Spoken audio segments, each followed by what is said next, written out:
Hello student, स्वागत है आप सभी का हमारे यूट्यूब चैनल पे। आज से हम स्टार्ट कर रहे हैं क्लास 12 बिजनेस स्टडीज़ की रिवीजन सीरीज़। ये रिवीजन सीरीज़ का पार्ट 1 है। अगर आप शॉर्ट टाइम में क्विक रिवीजन करना चाहते हो तो ये वीडियो आपके लिए बहुत ज़्यादा यूज़फुल होने वाली है। तो चलिए एक बार हम देख लेते हैं कि पार्ट 1 में हम कौन कौन से टॉपिक को कवर कर रहे हैं। पार्ट 1 में मैं आपको एक्सप्लेन करने वाली हूँ meaning of management, features of management, objectives of management, importance of management, nature of management, management as an art, management as a science, management as a profession. तो इस वीडियो में हम ये सारे टॉपिक्स को कवर करने वाले हैं। ये टॉपिक्स बहुत ज़्यादा इम्पॉर्टेंट है आपके बोर्ड एग्ज़ाम के लिए। तो चलो वन बाय वन मैं हर एक टॉपिक को आपको इजी लैंग्वेज में एक्सप्लेन करती हूँ। लेकिन उससे पहले चैनल को सब्सक्राइब करना मत भूलना, ताकि जैसे ही मैं पार्ट 2 अपलोड करूँ आपको तुरंत नोटिफिकेशन मिल जाए, क्योंकि ये रिवीजन सीरीज़ आपके लिए बहुत ज़्यादा यूज़फुल होने वाली है। इस सीरीज़ को आप फॉलो करके बोर्ड एग्ज़ाम में बहुत अच्छा स्कोर कर सकते हो। तो चलिए अब हम स्टार्ट करते हैं। सबसे पहले हम मीनिंग ऑफ मैनेजमेंट को देखते हैं। Meaning of management. Management refer to the process of planning, organising, staffing, directing and controlling business activities to achieve organizational goals efficiently. इस डेफिनेशन से हमें क्या समझ में आया? इससे ये पता चला कि जो मैनेजमेंट है एक प्रोसेस है जिसमें प्लानिंग, ऑर्गेनाइजिंग, स्टाफिंग, डायरेक्टिंग और कंट्रोलिंग होता है, ताकि ऑर्गेनाइजेशन अपने गोल्स को एफिशिएंटली अचीव कर सके। अगर हम सिंपल टर्म में मैनेजमेंट का मतलब समझे तो मैनेजमेंट का मतलब है कि काम को सही तरीके से करवाना, ताकि ऑर्गेनाइजेशन अपने टारगेट्स को अचीव कर सके। आई होप अब आपको मैनेजमेंट क्या है, मीनिंग ऑफ मैनेजमेंट क्लियर हो गया होगा। मीनिंग ऑफ मैनेजमेंट या डेफिनेशन ऑफ मैनेजमेंट, ये क्वेश्चन 1 मार्क्स में या फिर कभी कभी very short answer type question में पूछ लिया जाता है, तो आप इसको अच्छे से याद कर लेना। चलिए अब हम फीचर्स ऑफ मैनेजमेंट को देख लेते हैं। फीचर्स ऑफ मैनेजमेंट या फिर करेक्टरिस्टिक्स ऑफ मैनेजमेंट। अभी तक हमने मैनेजमेंट क्या है, मीनिंग ऑफ मैनेजमेंट को समझा। अब हम फीचर्स ऑफ मैनेजमेंट को समझने वाले हैं। तो फर्स्ट फीचर है आपका goal oriented process. Management always aims at achieving predetermined organizational goals. इसका मतलब ये है कि जो मैनेजमेंट है हमेशा ऑर्गेनाइजेशंस के गोल्स अचीव करवाने में फोकस करता है, इसलिए मैनेजमेंट एक गोल ओरिएंटेड प्रोसेस है। चलिए अब हम सेकंड पॉइंट को देखते हैं। Second point, universal in nature. Universal in nature, इसका मतलब ये है कि जो मैनेजमेंट के प्रिंसिपल और टेक्निक है वो हर टाइप ऑफ ऑर्गेनाइजेशन में इसकी रिक्वायरमेंट होती है, चाहे वो बिजनेस हो, स्कूल, हॉस्पिटल या फिर government. So management process is universal in nature. चलिए अब हम थर्ड पॉइंट को डिस्कस करते हैं। थर्ड पॉइंट है आपका management is a continuous process. Management is a continuous and never ending process. It continue as long as the organization exist. इसका मतलब ये है कि जो मैनेजमेंट है आपका ये एक कंटिन्यूस प्रोसेस होता है। ये आपका थर्ड फीचर है। चलिए अब हम फोर्थ फीचर को देखते हैं। Fourth feature, group activity. Management involves a group of people working together. It can not be perform in isolation. Management एक ग्रुप एक्टिविटी है, मतलब मैनेजमेंट का काम अकेले नहीं किया जा सकता। मैनेजर के पास आइडियाज हो सकते हैं, लेकिन उन्हें अचीव करने के लिए टीम का सपोर्ट जरूरी है। एग्जाम्पल के थ्रू एक्सप्लेन करते हो, जैसे क्रिकेट में कप्तान अकेला मैच नहीं जीत सकता, पूरी टीम का सपोर्ट होना चाहिए। ऐसे ही मैनेजमेंट में planning, organising, staffing, directing, controlling, इन सब फंक्शन को सक्सेसफुली परफॉर्म करने के लिए लोग होने चाहिए। इसलिए जो मैनेजमेंट है आपका क्या है, ग्रुप एक्टिविटी है। चलिए अब हम नेक्स्ट पॉइंट देखते हैं। Intangible force. Management can not be seen but it effectiveness can be feel through result like discipline, work culture and achievement of targets. Management क्या है, एक इंटेंजिबल फोर्स है। मतलब ये है कि मैनेजमेंट को हम देख नहीं सकते, उसे छू नहीं सकते, बट उसके जो इफेक्ट हैं हर काम में उसके इफेक्ट दिखाई देते हैं। ये लोगों को मोटिवेट करता है और काम को सही डायरेक्शन में ले जाता है। चलिए अब हम नेक्स्ट पॉइंट देखते हैं। नेक्स्ट पॉइंट है आपका management is a dynamic function. Management is a flexible and adapts to changes in the business environment like technology, competitions and customer preference.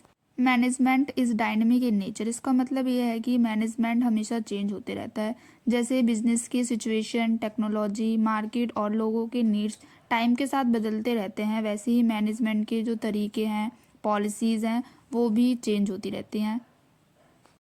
तो ये सभी मैनेजमेंट के फीचर्स थे जो 2 या 3 मार्क्स में पूछ ले जाते हैं, तो आप उसके अकॉर्डिंग इसको ज़रूर याद कर लेना। फीचर्स में हमने क्या क्या देखा कि मैनेजमेंट गोल ओरिएंटेड प्रोसेस होता है, यूनिवर्सल इन नेचर, मैनेजमेंट एक कॉन्टिन्यूस प्रोसेस होता है, management is a group activity, management intangible force, management is dynamic in nature. अगर आप इसी तरह पेपर में पॉइंट टू पॉइंट एक्सप्लेन करेंगे तो आप पेपर में बहुत अच्छा स्कोर कर सकते हो। तो चलिए अब हम ऑब्जेक्टिव्स ऑफ मैनेजमेंट को समझते हैं कि मैनेजमेंट के क्या क्या ऑब्जेक्टिव्स होते हैं। The objectives of management are mainly divide into 3 major categories. तो ऑब्जेक्टिव्स ऑफ मैनेजमेंट के जो ऑब्जेक्टिव्स हैं उसको 3 कैटेगरीज में डिवाइड किया गया है। First organizational objectives, second social objectives और थर्ड है आपका पर्सनल या इंडिविजुअल ऑब्जेक्टिव। तो सबसे पहले हम ऑर्गेनाइजेशनल ऑब्जेक्टिव्स की मैनेजमेंट के क्या क्या ऑर्गेनाइजेशनल ऑब्जेक्टिव्स होते हैं उसको समझ लेते हैं। तो फर्स्ट पॉइंट है आपका survival. The business must survive in the market by earning enough revenue to cover its cost and face competition. Second point है आपका profit. The business must earn profit to continue operation, reward investor and ensure future growth. Business का organizational objectives क्या है? Profit को earn करना। Profit वो earn इसलिए करे ताकि वो लॉन्ग सर्वाइव कर सके, फ्यूचर में ग्रोथ पॉसिबल हो उससे। नेक्स्ट पॉइंट है आपका growth. The business should expand it business by increasing sales, market share, introducing new product और opening new branches. Third organisational objective क्या है? मैनेजमेंट का ग्रोथ करना। इसका मतलब ये है कि अपने सेल्स को इंक्रीज करके, मार्केट शेयर्स को इंट्रोड्यूस करके, न्यू मार्केट को लॉन्च करके अपनी ग्रोथ करना, लॉन्ग सर्वाइवल को इंश्योर करना। ये सब क्या है? मैनेजमेंट के ऑर्गेनाइजेशनल ऑब्जेक्टिव्स हैं। चलिए अब हम सोशल ऑब्जेक्टिव देख लेते हैं कि मैनेजमेंट के क्या क्या सोशल ऑब्जेक्टिव्स हैं। First social objectives of management क्या है? Providing quality product at a fair price, supplying good quality goods and services to the consumer at reasonable price. इसका मतलब ये है कि मैनेजमेंट का सोशल ऑब्जेक्टिव्स है कि वो अच्छे क्वालिटी के प्रोडक्ट फेयर प्राइस पे, सही प्राइस पे कंज्यूमर को प्रोवाइड करें। सेकेंड ऑब्जेक्टिव है आपका environmental protection, controlling pollution, managing waste and adopting eco friendly practices. इसका मतलब ये है कि मैनेजमेंट का सोशल ऑब्जेक्टिव ये भी है कि वो इन्वायरमेंट को प्रोटेक्ट करे, पॉल्यूशन को कंट्रोल करे और वेस्ट को मैनेज करे। नेक्स्ट पॉइंट है आपका generation of employment, providing job opportunities to people in the society. Employment को जनरेट करना भी मैनेजमेंट का सोशल ऑब्जेक्टिव्स है। लास्ट पॉइंट है आपका consumer satisfaction, understanding the consumer needs, ensuring safety and handling complaints properly. Consumer को satisfaction provide करना, उनकी नीड्स को, उनके वांट्स को अंडरस्टैंड करना, उनको सेफ्टी प्रोवाइड करना, कंप्लेंट्स को हैंडलिंग करना, ये सब क्या है? सोशल ऑब्जेक्टिव्स हैं मैनेजमेंट के। चलिए अब हम पर्सनल ऑब्जेक्टिव्स को समझ लेते हैं। फर्स्ट पर्सनल ऑब्जेक्टिव्स है आपका fair wages and salaries, providing reasonably pay, incentives and rewards to employees. Fair wages and salary provide करना पर्सनल ऑब्जेक्टिव्स है मैनेजमेंट का। चलिए अब हम नेक्स्ट पॉइंट देखते हैं पर्सनल ऑब्जेक्टिव्स का। Job satisfaction, ensuring a healthy work environment, recognisation and respect for the employee. Job satisfaction provide करना क्या है? पर्सनल ऑब्जेक्टिव्स है आपका मैनेजमेंट का। थर्ड पॉइंट है training and development, providing training programmes to improve the skills and promote the career growth. Management का other personal objective क्या है? एम्प्लॉयज़ को ट्रेनिंग और इस स्किल्स को प्रोवाइड करना। ट्रेनिंग प्रोवाइड करने से एम्प्लॉयज़ की प्रोडक्टिविटी इंक्रीज़ होती है। तो ये क्या है? आपका पर्सनल ऑब्जेक्टिव है मैनेजमेंट का। तो हमने मैनेजमेंट के क्या क्या ऑब्जेक्टिव्स होते हैं उसको भी समझ लिया। चलिए अब हम मैनेजमेंट के इम्पोर्टेंस देखते हैं। Importance of management. मैनेजमेंट हर एक ऑर्गेनाइजेशन के लिए बहुत ज़्यादा इम्पॉर्टेंट होता है क्योंकि ये इंश्योर करता है कि काम एफिशिएंटली हो और गोल्स अच्छे से अचीव हो। मैंने इसको 7 पॉइंट में एक्सप्लेन किया है, तो चलिए वन बाय वन हर एक पॉइंट को डिस्कस करते हैं। फर्स्ट पॉइंट है आपका helps in achieving goals. Management helps an organization to achieve its goals by coordinating the efforts of employees and using resources efficiently. Management क्या करता है? गोल्स को अचीव करने में हेल्प करता है। मैनेजमेंट एम्प्लॉयज़ के एफर्ट्स को भी कोऑर्डिनेट करता है और रिसोर्सेज का प्रॉपर यूटिलाइज करता है। तो ये क्या है, मैनेजमेंट का इम्पोर्टेंस है। चलिए अब हम सेकंड पॉइंट को डिस्कस करते हैं। सेकंड पॉइंट है आपका improve efficiency. Management ensure proper use of resources like man, money, material and time which leads to higher productivity and minimum wastage. Management क्या करता है, एफिशिएंसी को बढ़ाता है। मैनेजमेंट इंश्योर करता है कि रिसोर्सेज हैं जैसे आपके मैन, मनी, मटेरियल और टाइम को सही तरीके से यूज़ हो, क्योंकि इससे क्या होगा, प्रोडक्टिविटी इंक्रीज़ होगी और एफिशिएंसी इम्प्रूव होगी। चलिए अब हम नेक्स्ट पॉइंट को डिस्कस करते हैं। नेक्स्ट पॉइंट है आपका creates dynamic organisation. Management help the organisation to adopt to changes in the environment such as new technology, competitions and consumer preference. पहले हम समझ लेते हैं कि डायनेमिक का मतलब क्या होता है। डायनेमिक का मतलब होता है चेंज होते रहना। तो मैनेजमेंट क्या करता है, मैनेजमेंट ऑर्गेनाइजेशन को इन्वायरमेंट के चेंजेस के अकॉर्डिंग अडॉप्ट कर लेता है, जैसे टेक्नोलॉजी और कंपटीशन में चेंज आना। इसलिए जो मैनेजमेंट होता है डायनेमिक इन नेचर होता है। चलिए अब हम नेक्स्ट पॉइंट को डिस्कस करते हैं। नेक्स्ट पॉइंट है आपका helps in developing team spirit. Management motivates employees, build team work and create good relation among the workers and managers. Management क्या करता है, एम्प्लॉयज़ को मोटिवेट करता है और उन्हें टीम वर्क करने में मदद करता है। टीम में कोऑपरेशन और कम्युनिकेशन से काम क्या होता है, बहुत ज़्यादा फास्ट और इफ़ेक्टिव होता है। चलिए अब हम नेक्स्ट पॉइंट देखते हैं। नेक्स्ट पॉइंट है आपका reduce cost and save time. Management reduce unnecessary expenses and time wastage by proper planning and controlling. इसका मतलब यह है कि जो मैनेजमेंट क्या करता है, प्लानिंग और कंट्रोलिंग के थ्रू जो मैनेजमेंट है वो अननेसेसरी जो भी एक्सपेंसेस हैं और टाइम वेस्टेज है उसको कम करने में हेल्प करता है। अब हम नेक्स्ट पॉइंट देखते हैं। नेक्स्ट पॉइंट है आपका helps in innovation and growth.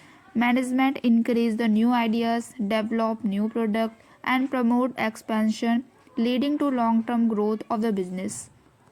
Management innovation and growth में भी बहुत ज़्यादा हेल्प करता है। चलिए अब हम नेक्स्ट पॉइंट देख लेते हैं। Maintaining better working environment. Management maintain discipline, create healthy work culture and ensure the safety and welfare of the employees. Management एक बेटर वर्किंग इन्वायरमेंट क्रिएट करने में भी बहुत ज़्यादा क्या करता है, हेल्प करता है। तो ये सब क्या थे, मैनेजमेंट के इम्पॉर्टेंस थे। इम्पॉर्टेंस ऑफ मैनेजमेंट, ये क्वेश्चन 4 मार्क्स में या 3 मार्क्स में पेपर में पूछ लिया जाता है, तो आप उसके अकॉर्डिंग इस क्वेश्चन को अच्छे से प्रिपेयर कर लेना। चलिए अब हम नेचर ऑफ मैनेजमेंट को समझ लेते हैं। Nature of management. Management as an art. Management एक आर्ट है। कैसे हम कैसे कह सकते हैं कि जो मैनेजमेंट है वो एक आर्ट है। तो आर्ट के बहुत सारे जो फीचर्स होते हैं वो क्या होते हैं, मैनेजमेंट में इंक्लूड होते हैं, जिस बेसिस पे हम कह सकते हैं जो मैनेजमेंट है वो आर्ट है। तो चलिए इस पॉइंट को हम देख लेते हैं एक बार। सबसे पहले आर्ट क्या होता है उसको समझ लेते हैं। आर्ट का मतलब होता है जैसे किसी काम को सही तरीके से जो करने की स्किल्स और क्रिएटिविटी होती है वो क्या है, आपका आर्ट है। मैनेजमेंट एक आर्ट है। कैसे, तो इसको हम आर्ट कह सकते हैं फॉलोइंग पॉइंट के बेसिस पे। तो फर्स्ट पॉइंट है आपका application of knowledge. Manager use personal skills, knowledge and experience to handle situation. Manager अपनी पर्सनल स्किल्स, नॉलेज और एक्सपीरियंस का यूज़ करते हैं प्रॉब्लम को सॉल्व करने के लिए। तो ये क्या है, ये आर्ट का पार्ट है, इसलिए मैनेजमेंट को भी इस बेसिस पे हम आर्ट कह सकते हैं। सेकंड पॉइंट है आपका creativity. Manager needs creativity to solve problems, motivate employees and make a decision. Managers क्या करते हैं, क्रिएटिविटी का यूज़ करके प्रॉब्लम को सॉल्व करते हैं और एम्प्लॉयज़ को मोटिवेट करते हैं। तो ये भी आर्ट का एक पार्ट है, तो इसीलिए मैनेजमेंट क्या है, एक आर्ट है। थर्ड पॉइंट देखते हैं। थर्ड पॉइंट है आपका personal skills and practice. Every manager has a unique style of managing the people which improve with practice and experience. Her manager का स्टाइल क्या होता है, यूनिक होता है और ये प्रैक्टिस से इम्प्रूव होता है। जैसे तुम आर्ट्स को प्रैक्टिस के थ्रू इम्प्रूव कर सकते हो, ऐसे मैनेजमेंट स्किल्स को भी हम प्रैक्टिस के थ्रू इम्प्रूव कर सकते हैं। तो ये भी क्या है, आर्ट का एक पार्ट है। तो इस बेसिस पे भी हम कह सकते हैं जो मैनेजमेंट है वो एक आर्ट है। कंक्लूजन देख लेते हैं। Therefore management is an art because it require creativity, thinking, personal skills and practice experience. तो मैनेजमेंट को आर्ट क्यों समझा जा सकता है, किस बेसिस पे? क्योंकि इसमें रिक्वायरमेंट होती है creative thinking, personal skills and practical experience. इन सब बेसिस पे हम मैनेजमेंट को एक आर्ट कहते हैं। अब हम देखते हैं management as a science. Management में साइंस का मतलब है मैनेजमेंट की जो प्रिंसिपल और थ्योरीज है वो सिस्टमेटिकली अप्लाई होते हैं। जैसे टेलर्स का साइंटिफिक मैनेजमेंट जो आप आगे चैप्टर में पढ़ोगे। सेकेंड पॉइंट है आपका cause and effect relationship. Certain principles show cause effect relationship such as motivation leading to higher productivity. तो इस बेसिस पे भी हम कह सकते हैं जो मैनेजमेंट है वो क्या है, साइंस का पार्ट है। अब हम थर्ड पॉइंट देखते हैं, थर्ड पॉइंट को डिस्कस करते हैं। थर्ड पॉइंट है आपका universal validity. Management principle are universally applicable through result में vary due to the human behaviour. तो इस पॉइंट के बेसिस पे भी आप कह सकते हो कि जो मैनेजमेंट है वो एक साइंस है। कंक्लूजन देखते हैं। कंक्लूजन है आपका therefore management is a science because it has organised knowledge, principles and cause effect relationship. चलिए अब हम नेक्स्ट नेचर ऑफ मैनेजमेंट को डिस्कस करते हैं। नेक्स्ट नेचर ऑफ मैनेजमेंट है आपका management as a profession. Management as a profession, management को एक प्रोफेशन क्यों माना जाता है? मैनेजमेंट को एक प्रोफेशन क्यों कहा जाता है? क्योंकि इसमें कुछ प्रोफेशनल फीचर्स होते हैं। फर्स्ट है आपका स्पेशलाइज्ड नॉलेज। मैनेजमेंट एक स्पेशलाइज्ड नॉलेज होता है जिसे सीखना पड़ता है, जैसे मैनेजमेंट प्रिंसिपल्स हो गए, टेक्निक हो गई, एटसेट्रा। सेकेंड पॉइंट है आपका formal education and training. Professional course like MBA, BBA and management diplomas are required. Professional field में एंट्री के लिए क्या चाहिए होती है? क्वालिफिकेशन चाहिए होती है, जैसे MBA, BBA, प्रोफेशनल डिग्री। इसलिए मैनेजमेंट में भी ये सब की भी रिक्वायरमेंट होती है। तो इस बेसिस पे भी हम कह सकते हैं जो मैनेजमेंट है एक प्रोफेशन है। थर्ड पॉइंट देखते हैं। थर्ड पॉइंट है आपका code of conduct. Professional manager should follow ethical standard and value in the business. इसका मतलब ये है कि जो प्रोफेशनल मैनेजर को एथिकल कोड ऑफ कंडक्ट को फॉलो करना पड़ता है। कंक्लूजन में है आपका therefore management is a profession because it involve specialised knowledge, training and ethical standard. इन बेसिस पे हम मैनेजमेंट को एक प्रोफेशन कह सकते हैं। क्या क्या है वो? Specialised knowledge, training, ethical standard. So management, the nature of management is the combination of art, science and profession, making it a unique and balanced discipline. तो इस वीडियो में हमने class 12 business studies revision series का part 1 discuss किया है। Next video में हम part 2 discuss करेंगे। अगर आप क्विक रिवीजन करना चाहते हो तो ये वीडियो आपके लिए बहुत ज़्यादा हेल्पफुल है। तो इस वीडियो को आप ज़्यादा से ज़्यादा शेयर, लाइक और सब्सक्राइब करें। तो मिलते हैं नेक्स्ट वीडियो में। Thanks for watching.